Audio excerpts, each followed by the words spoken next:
They say that lightning never strikes twice, but apparently that's a memo that no one at Renault has taken any heed of, because after giving us the incredible reboot of the Renault 5, they then gave us the cool crossover that was the Renault 4. But surely having that creative lightning strike for a third time, well, that would be asking too much, wouldn't it? Apparently not. Welcome to this week's first look. Welcome to the new Renault Twingo E-Tech. Please sit yourself down, make yourself very comfortable in the house of cars.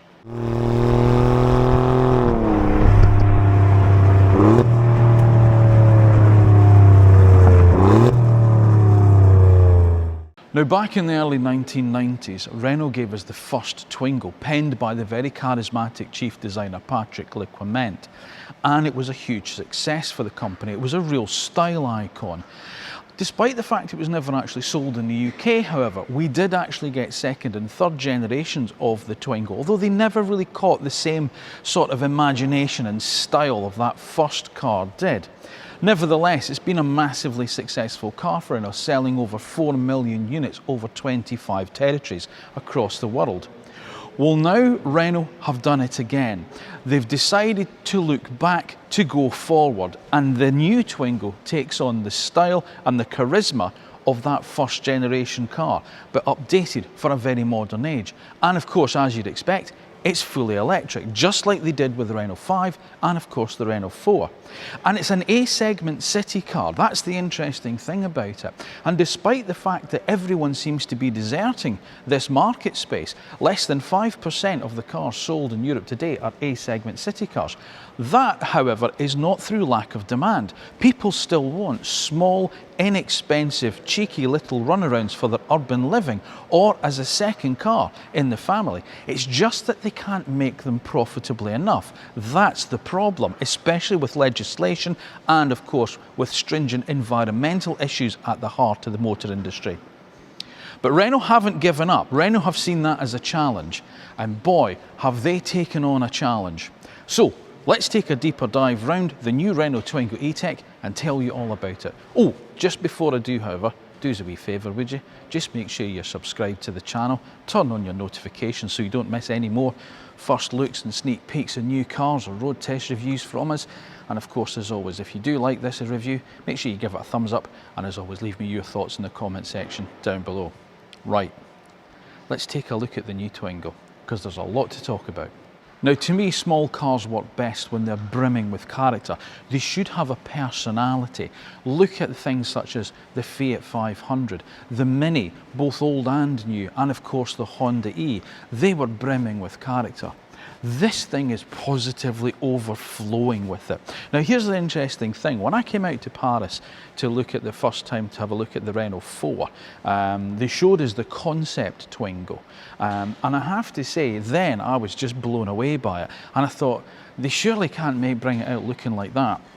This isn't the concept. This is the production car.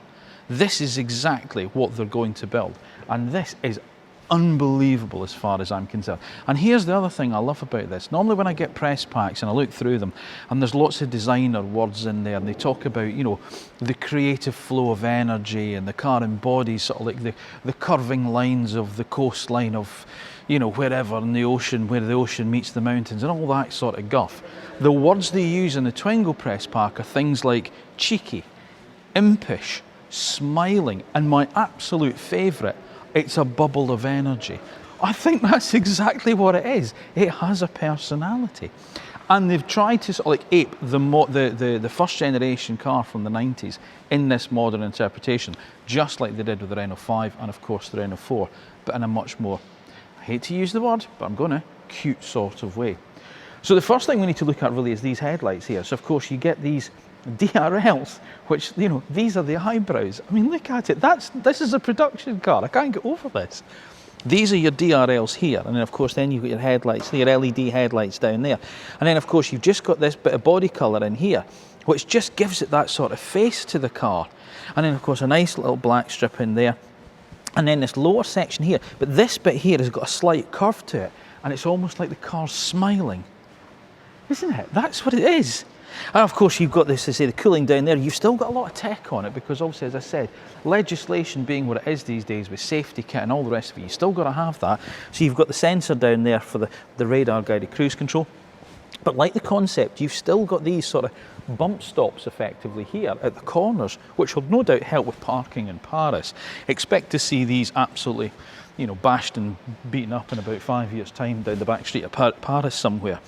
But again, like the original, you've got the three, well, they're not vents like they were on the original car, but you've got the three plastic pieces of trim there across this sort of bit here, which is also made out of recycled plastic on the car. Now, of course, sustainability is a big thing when we talk about electric cars these days, well, any cars these days, and Renault are at the forefront of that. The production of this car, I'm going to talk a lot more about that later on, but getting the car in production has been an absolutely incredible feat by the company. This car's gone from literally design board to production in 2 years, but we'll talk a bit more about that later. Now, there's going to be loads of different vibrant colours with the car as well, but this is absolute green, which is the colour that the concept car was, and they've reinterpreted it exactly as it was for the production car, and I think it looks absolutely fantastic. Now, first of all, I'm going to have to apologise for the continuity in this because I'm actually using two cars because of people being shown around certain areas, so I've moved to a different green car to show you the side view and the back view, so apologies on that. 3.79 metres long, the car, so it's proper A segment city car with a wheelbase that's 2.5 metres long, okay? You're going to get two trim levels, you're going to get Evolution and Techno at the moment. Final UK specifications and prices have yet to be absolutely announced, but what they're going to come with is 16-inch wheels as standard, steel wheels with aerodynamic covers on them, with the option of alloys, and you can move up to the optional 18-inch alloys, which are on this car, which is a Techno trim car, which is something I would advise you do because I think it looks fantastic on these 18-inch wheels. But look at the design of it, look at this line here that curves just around the top of the wheel arch there, and this little indented bit section at the bottom of the doors there. It just gives the car some real life to it. The other thing that shows how premium that this design is as well is something silly, but they've managed to hide the guttering in here, the rubber sealing at the bottom of the guttering. So they've actually got that down the door, so when you look at it, you just see metal and glass. And that's a real sign of some designer taking some real time and care and attention to do this. Proper door handles as well. I was surprised that they didn't do one of these hidden handles on the back door, but they don't have that, so you've got proper door handles there. And of course you can see at the back of the car, like the original, it's got that very upright tail. And I'm going to talk a lot about around the back of the design of the car now, but I just think it looks fabulous.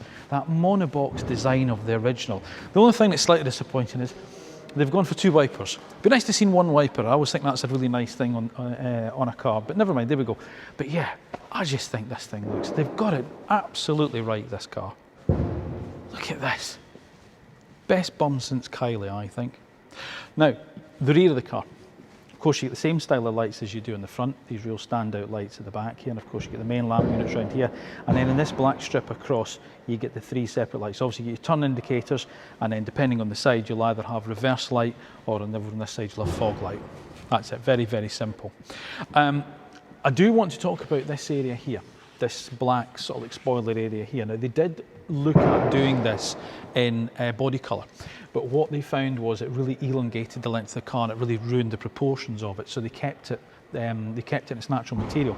And if you're familiar with Dacia's design, this will appear very familiar to it, because as you look at it, it's almost like a mottled plastic. This is what they call starkle, and this is this recycled plastic that Dacia do, and they leave it in this sort of like unfinished form. But it gives it some life. It really gives it, as I say, there's almost this little, well, sparkle to it, you know, through it, this mottled finish, and it just looks fabulous. I really like the fact that they've done that, and it's not just there, it's in the interior as well. And Renault have admitted, you know, obviously Dacia's part of the Renault group, they're saying if they see that some of their other group doing something really, really well, such as that, such as the U-clip system as well, which you get on the interior as well, they'll feed it out across the rest of the group, because they go, hey, that's a good idea, that would work really well for that car. So I really like the fact that they're openly admitting that other manufacturers such as Dacia or Alpine or whoever in the Renault group are coming up with these brilliant ideas, and they're using it. The Twingo logo across the back here, that's another interesting thing. It's the Twingo alphabet, they call it. And the symbols for the letters are referencing some other brands. Again, really clever. So the T of Twingo is the plus sign from the PlayStation, the Sony PlayStation. The G is the Google Maps symbol. Obviously you've got the tie-in with Google. And again, it's that referencing for younger buyers. They're looking at it going, oh, I recognise that. That's another brand that I'm familiar with. And again, it's drawing people in that way. And I think that's a really clever idea.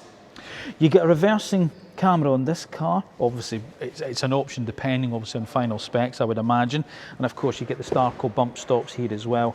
And then the lower plastic with the reversing cameras. Now, I talked about tech as well. There is a huge amount of technology coming on this car. Some of it's going to be option. There's 24 different advanced driver assistance systems on the car. I'm not going to go through them all. Some of them will be optional. Some of them are standard. You've got the My Perso button, so you can switch some of them on and off with the single press of a button, which is brilliant. But you're going to have things that you've never seen in a city car before. Rear cross traffic alert, remote parking assistant, that type of thing, which will be brilliant here in Paris, I would suggest. So again, very, very interesting that Renault are filtering that tech down onto an A-segment city car. But as I say, it's not all going to be standard. Final specs have yet to be announced and stuff. But the fact that you've got that type of thing even available to you in this style of car, I think is phenomenal. I love this car. I've never been this excited about a new car in such a long time. And I think Renault are absolutely on a roll. They've been on a roll for a long time with their designs. But the Twingo for me is just absolutely smashed it out of the park. They've managed to make a car look exceptionally modern and exceptionally of its time, while still referencing a model from the past, just like they did with the Renault 5, just like they did with the Renault 4. If you never knew that the Mark I Twingo existed and you saw this, you'd still fall in love with it. And I think that's key with any good design, and I think they've nailed it with this. But that's my opinion, and as you can tell, I'm quite excited about it. But my opinion doesn't matter. Your opinion does though, because you might be looking at buying one of these, or you've maybe never thought about it before. What do you think about the new Renault Twingo E-Tech? Let me know in the comment section down below. Does this tickle your pickle?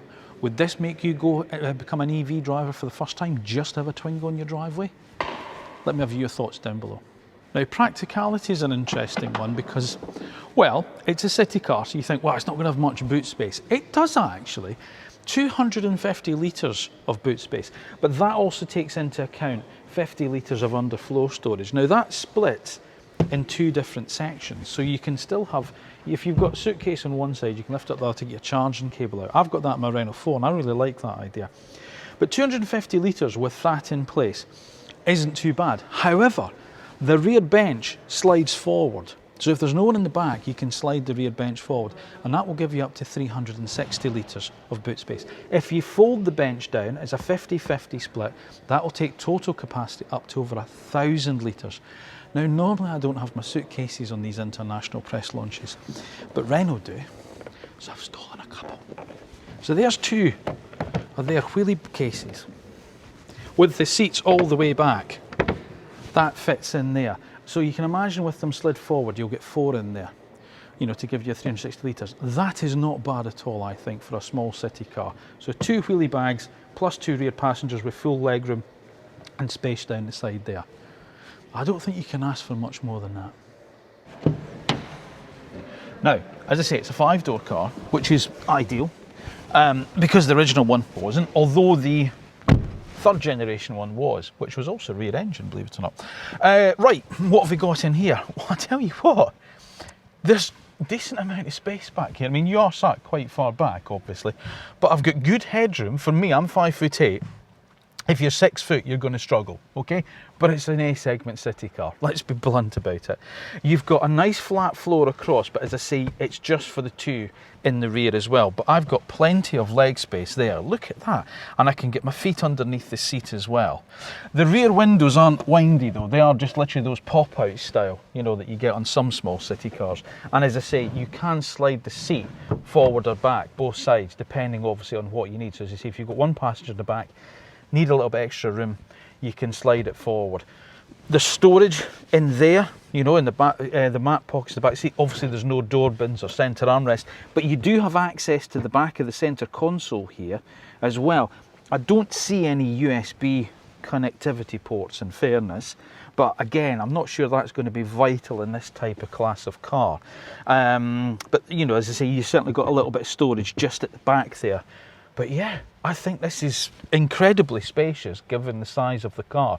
For people my size, it'd be perfect for, you know, doing the school run-in, or, you know, for just sort of like nipping around at the weekend. If you just, you know, you needed a small car because, you know, you were taking you and your partner and your kids or whatever, you know, sort of like maybe to the football or something. It was easy to park. There's certainly more than enough room for a small family in here. Now the inside is just like the outside in the terms of it. It's full of character, it's brimming with personality in here. And there's another thing that I'm really, really pleased that Renault have done here.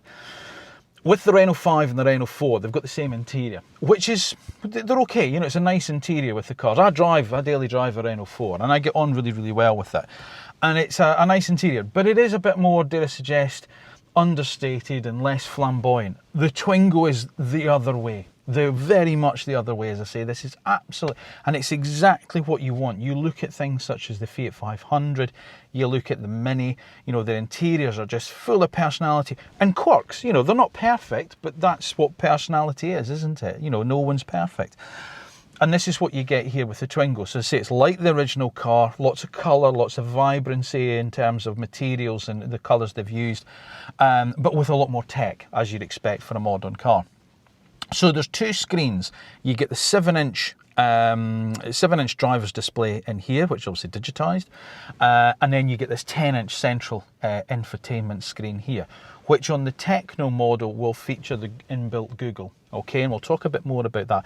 I've also got my iPad here, which has got all my notes on it, so please forgive me if I have to refer to it. As I say, I really have not had a huge amount of time with information given to me so quickly on the car, so I may have to refer to it. However, what have we got? Right, so as I say, 7-inch driver's display, and again, just the style of it, it's not conventional dials, but then Renault 5 and Renault 4 don't have that either. The way they've stylised it's different. It's not perfect at all. You could look at that and go, well, the speedo's kind of cut slightly, but that's because of the style of it, and that's exactly what you get. And then you've got this body colour strip across the dashboard here, again with the Twingo alphabet in across in front of the passenger, and the little pluses on the air vents, which I really like. I think that's really cute as well, and that's how you move them. You know, that's how you move the air vents across, using these little joysticks, the plus joysticks across. And then you've got this shelf in front of the, sort of like the passenger across as well, so which is good for storage. And then another little area down there, which I'm sure might be a wireless charger on the, maybe it's not, I don't want to tell you the wrong thing. Anyway, there's another wee sort of like rubberized shelf there. Plus you've also got this little box down here, which looks to me like it's been 3D printed, and I have a funny feeling you can accessorise down here as well. And you've got storage there, you've got a 12-volt socket there, you've got two USB-A ports there, you've got a cup holder there, you've got decent size, well, relatively decent sized door bins for a small car in the front as well. What you do have, however, is the transmission on this stock here. Now, if I'm being blunt about it, I'm not sure it's the ideal thing. As I say, dailying a Renault 4, the number of times that me and my other half have gone to use the transmission lever and hit the wiper stock, it's not brilliant. But what I do love is they've retained the audio joystick, which I think is still the best in the business. You know, the one that sticks there, and you can use track search for the scroll wheel and volumes at the end there.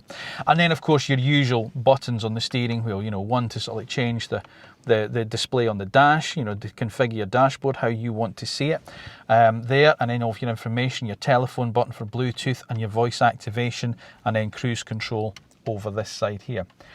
Climate control across here, obviously you've got nice physical controls for that, so that's not controlled through the screen, that is controlled through physical controls. And then this big red lozenge of a hazard button there, looks like a boiled sweet stuck on the dash, really like that. The other thing I've noticed as well is the floor mats, the way the sort of like the colours and the design of the floor mats, I think they're like the original car. I think they're taking the design from the original car, and again they're full of colour and vibrancy, it just looks great. Right, this is quite important in here because you've got obviously the usual Renault sort of like infotainment screen here. When I say this is also a Techno trim because this has got the Google built in. If you go for the Evolution, you don't get the built-in Google, but you still get smartphone replication, okay?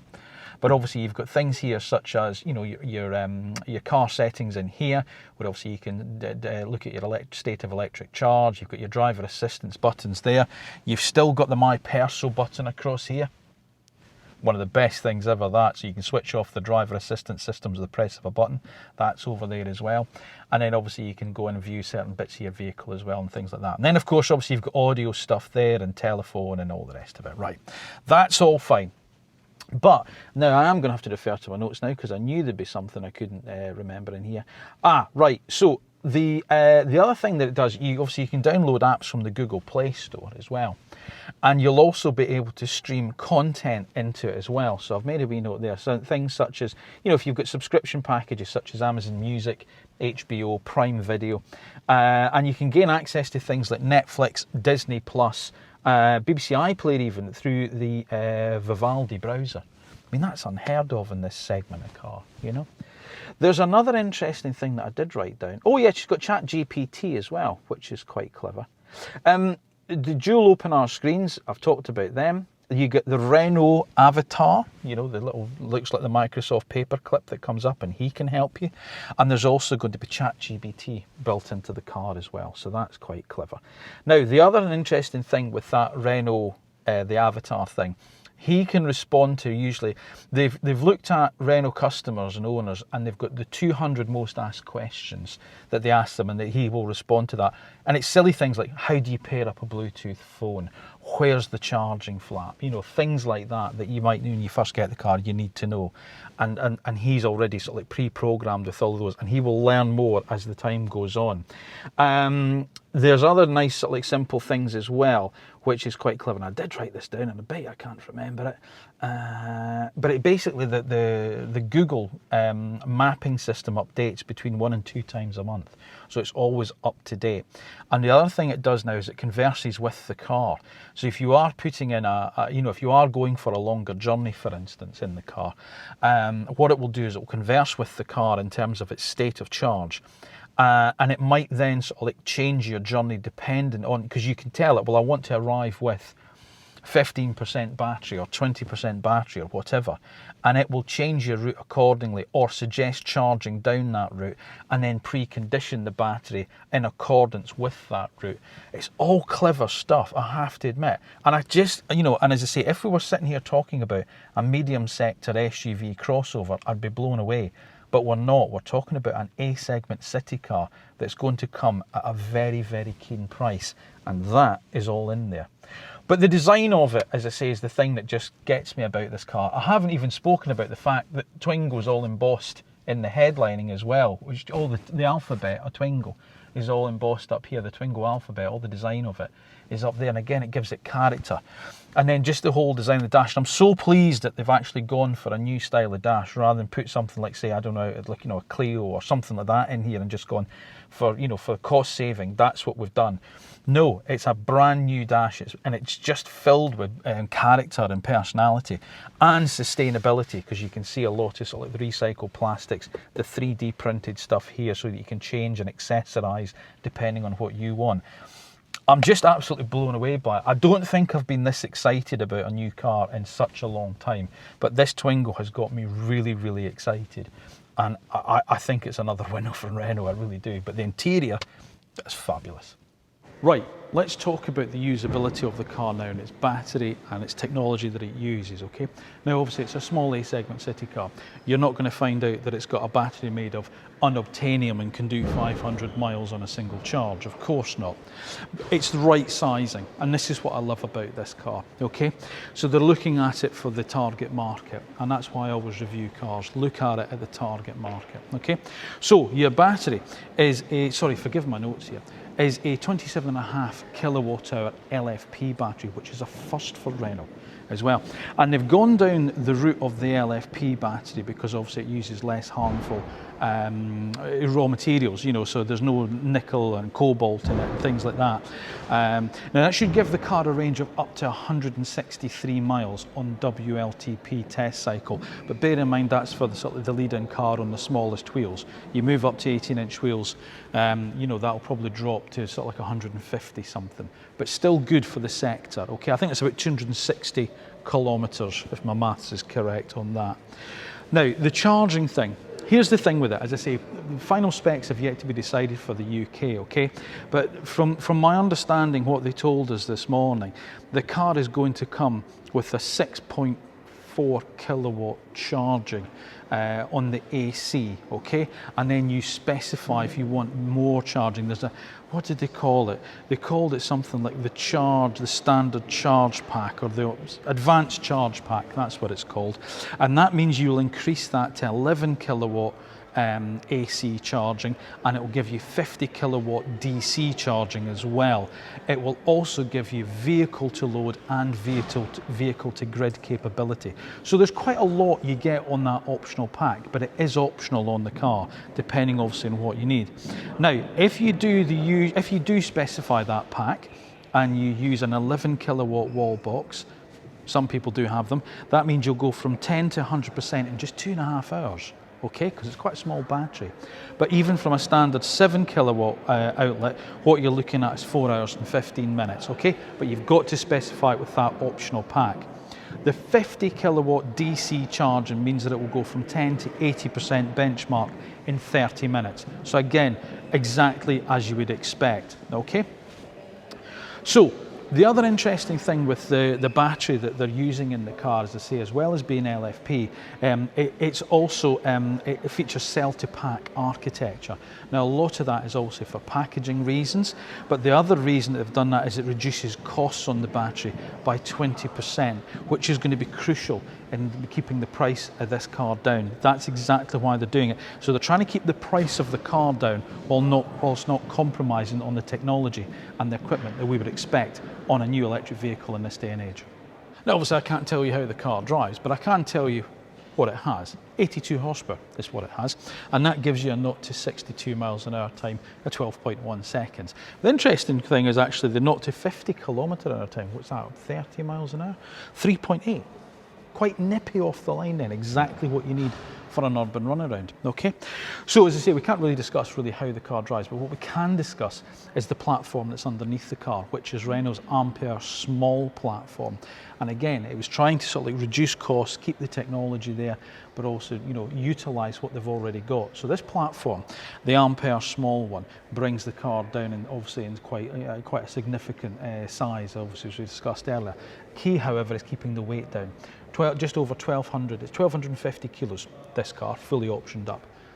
It's quite good for an electric car, even one of this size. You know, that's not bad. It uses a modified front axle and suspension system from the Renault 5 and obviously the Renault 4, but at the back it has a slightly different system which has been taken from the Renault Captur and then modified for this car, because again, keeping the weight down on the car, packaging reasons, coming it down from that sort of B segment SUV was very, very easy, and they say it suits this type of car. So Renault 5 up front, Renault Captur at the back on this Ampere small platform. Now, I want to get a little bit boring here, okay? So Renault had 3 key objectives when they started the Twingo program, okay? And I did write all these down. So what they wanted to achieve was it had to be affordable and it had to be sustainable, okay?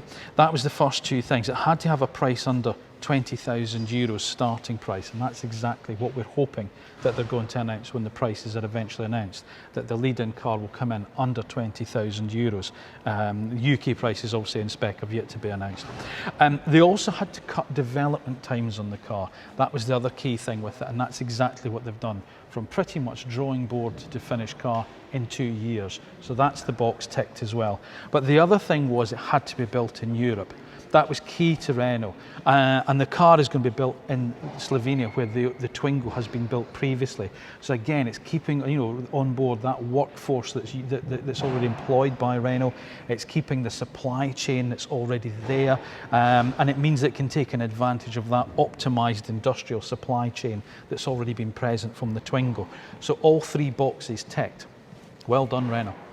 But how much is it, Brian? That's what you're all asking me, isn't it? How much is it going to cost me? Well, the honest answer is I don't know. We know that the starting price is going to be sub 20,000 euros. That's what they've announced this morning. We're not expecting the car in the UK till late 2026, maybe beginning of 2027, depending on how things go. There's 2 trim levels, as I say. There's going to be the Evolution and then the Techno, and obviously there's going to be options on top of that. So don't expect a fully optioned up Techno to be £20,000. But bear in mind in the UK that a Renault 5 starts at £23,000. So I'd anticipate it filling that gap between where the Dacia Spring is at about £15,000 and then the £23,000 starting price of the Renault 5. So as I say, that's the sort of like area that the Twingo's going to fill. You're going to have 4 colours available as well at start. There's going to be a black one. I wouldn't bother. Looks nice, I've seen it, but it loses a bit of character. This absolute green, which I think might be my absolute favourite, but there's also absolute red and mango yellow as well, which look great on the car. And of course, that will then spill into the interior treatment as well. So of course, you get that sort of exterior colour moving into the interior, which I love on cars. But I think it's a great looking little car, I really do. And I think Renault, if they get the price of it right, and if they get things like some good finance deals going, I think this is really going to turn an awful lot of people into electric car drivers. I really do. Now, in terms of competition, what are we going to be looking at? Well, as I say, it's been a dwindling market, this A-segment city car, but things, of course, such as the Dacia Spring are there, the Leapmotor T03, and ultimately the Fiat 500. So that's really the main competition that the Renault Twingo is going to be facing, and the cars you could be considering instead of it. But here's hoping that Renault's sort of like bravery and Renault's insistence on pushing forward and getting a new A-segment city car out there is really going to push some more manufacturers into sort of like chancing their luck and moving back into this market. Because after all, that's what we've all been asking for. As I say, less than 5% of the European market is A-segment city cars, but that's not due to the lack of demand. That's due to lack of cars. And that needs to change. When I first saw the Twingo as a concept a year ago, there was a part of me that was a little bit worried that it wouldn't make it to production untouched. There was a part of me thought there's got to be some form of legislation, there's got to be some form of production cost is going to mean that we're not going to see that concept as a true production car, not for the price that Renault were talking about. I don't know why I was worried, because remember, this is Renault we're talking about, and they've got previous here with the 5. It moved pretty much from concept to production car with minimal changes, and it's exactly the same that we're seeing now with the Renault Twingo. Renault seem to be on form at the moment. They seem to be the manufacturer that everyone is trying to beat. They seem to be the ones that are head and shoulders above everyone else when it comes to EVs. And I don't just think that applies to European manufacturers. I think it means globally as well. I really think that they are the ones to catch and the ones to beat when it comes to the design of the cars, when it comes to judging the market for the cars, and when it comes to the price of the cars. Renault have added a word into sort of like the EV driver's lexicon that's never really been there before: desirability. And that's it. When you see a Renault 5, when you see a Renault 4, now you see a Renault Twingo, you want it, you desire it. And we've never really had that before. Maybe with maybe 6-figure hypercars or supercars or big luxury GTs that have been electrified, but not a sub €20,000 city car. With the Renault 5, the Renault 4 and now the Renault Twingo, it would appear that Renault have the perfect storm. Let's hope that that creative lightning bolt continues to strike. Thank you for watching another first look here on House of Cars. As always, please make sure you are subscribed to the channel, and do us a favour, turn on your notifications just to make sure that you don't miss the next episode when it's uploaded and it's gone live. If you've enjoyed this week's first look at the car, make sure you give it a little thumbs up, and of course, as always, don't forget, leave me your thoughts in the comment section down below. Let me know what you think of Renault's new Twingo. Would this tempt you to go electric for the first time? Would it tempt you to downsize? There's an interesting thought for you. Whatever it is, let me know your thoughts in the comment section down below. Now remember, we're across on Instagram as well, so if you want to follow me there, you'll find me at House of Cars 1973. So if you give me a follow there, I'd certainly appreciate it. And remember, whether or not it is a small car or a large car, an old car or a new car, a slow car or a fast car, you'll find them all here in the House of Cars. Thanks again for watching. Thank you for continued support. I'll see you again soon.